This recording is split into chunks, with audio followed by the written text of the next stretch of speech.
শুরুতে মাশাআল্লাহ বলে নিচ্ছি, সবাই অবশ্যই মাশাআল্লাহ বলবেন।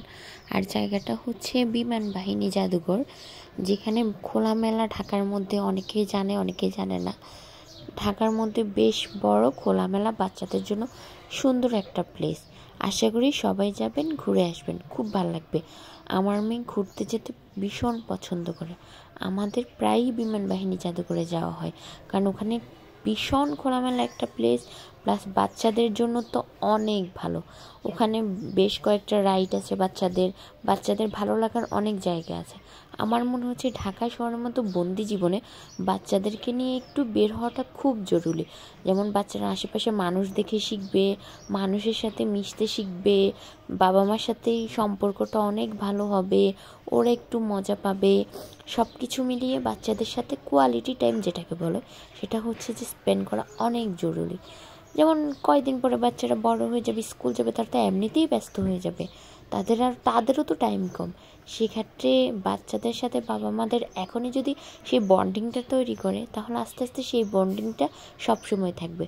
বর্তমানে এখন যে অবস্থা যাচ্ছে, বাচ্চাদের সাথে বাবা মা, সন্তানের সাথে বাবা মার মানে কি একটা জেনারেশন গ্যাপ, মানে অনেক রকম গ্যাপ, মতের অমিল। আমার মনে হয় সব কিছুই হয় শুধুমাত্র হচ্ছে যে টাইম দেওয়া নেওয়ার জন্য। তাই আমার মনে হয় সময় থাকতে বাচ্চাদের সাথে সব সময় বাচ্চাদেরকে নিয়ে একটু বাহিরে যাওয়া, খেলা করা, কোয়ালিটি টাইম স্পেন্ড করা সবটাই দরকার। আর আজকে আমার মেয়ে গেল শুধুমাত্র তার বাবার সাথে, মাকে ছাড়া সে প্রথম বাবার সাথে কোনো জায়গায় গেল, খুব মজা করলো। আর আমার মনে হয় এরকম সববারই হচ্ছে যে যাওয়া উচিত বাচ্চাদেরকে নিয়ে। বাবা মা দুজন গেলে তো বেটার, দুজনের মধ্যে একজন টাইম দিলেও বেটার। আর আমি যেহেতু প্রতিদিনই টাইম দিই, তাই আমি ভাবলাম যে আজকে সে তার বাবাকে একটু টাইম দিক। আর আমি একটু ব্যস্ত ছিলাম, তাই সব কিছু মিলিয়ে সে তার বাবাকেই টাইম দিল, বাবার সাথেই গেল, খুব মজা করেছে। যাক আলহামদুলিল্লাহ সব কিছুর জন্য। আর প্রত্যেকটা রাইড অনেক মজা ছিল। আশা করি আপনারা আপনাদের বাচ্চাদেরকে নিয়ে যাবেন। অনেক অ্যাডভেঞ্চারাল রাইডগুলো বাচ্চাদের জন্য একদম ঠিকঠাক, ওরা অনেক এনজয় করে। আর আমার কাছে মনে হচ্ছে প্রাইসগুলো তুলনামূলক অন্যান্য রাইডের থেকে অন্যান্য পার্কের থেকে অনেক কম।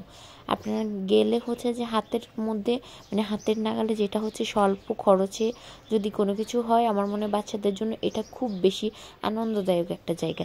শুধুমাত্র আপনারা যে রাইডগুলো না, ওখানে বিশাল বড় একটা মাঠ আছে খোলামেলা, যেখানে বাচ্চারা খেলে।